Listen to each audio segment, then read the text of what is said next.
The title of the video is not clickbait. I hate that kind of stuff.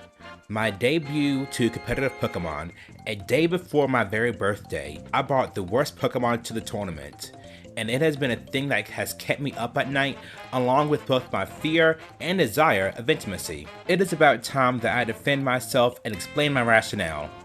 About the first thing, not the other thing. That is being dealt with in therapy. So, a few weeks before the tournament, I was super nervous. I know VGC culture and how groups of people who work together and make the best team possible. Your boy, though, has no friends who play VGC. I have a lot of friends who listen to me rant about VGC out of the kindness of their heart, but they don't offer me anything besides overwhelming support in my hyperfixation. What I needed was practice.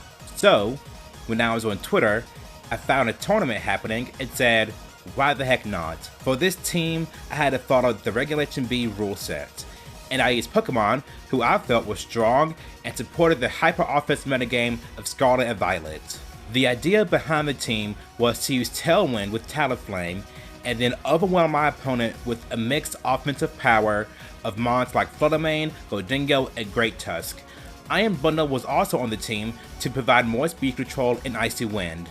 Oh, and also I had Gothitelle.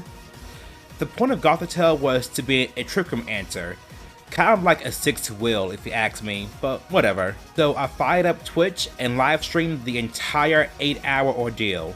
By the way, follow me on Twitch, also subscribe, pretty please, ooh. Friendship please aside, I did very well.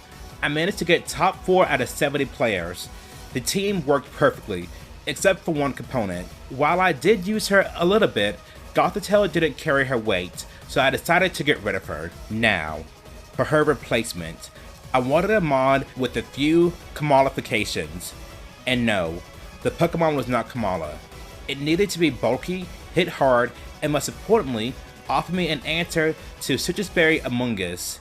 The Pokemon was a bane throughout the tournament and a Pokemon Showdown. It was really hard for the team to break through. Now, I thought to impede its longevity, I wanted to prevent it from eating its berry.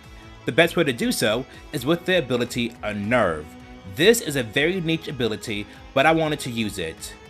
And the Pokemon I chose to carry this burden was Tyranitar. But wait, Tyranitar has Sandstream though, I hear you saying. Yes, but as a hidden ability, it gets Unnerve.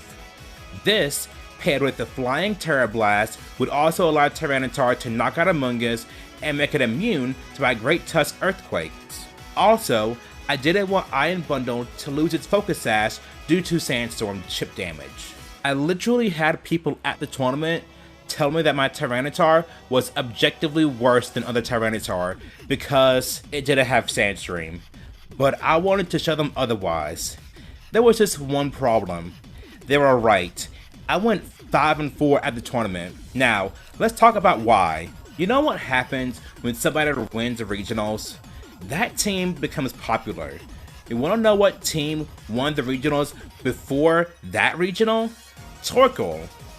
I was completely unaware of this and ran into 3 Torkoal teams back to back. Without Sandstream, I was doomed. And that is how I brought the worst Pokemon to a tournament, or at least in my opinion. Thank you so much for watching this video. I hope that you enjoyed it. Remember to subscribe and don't forget that you are loved, that you matter.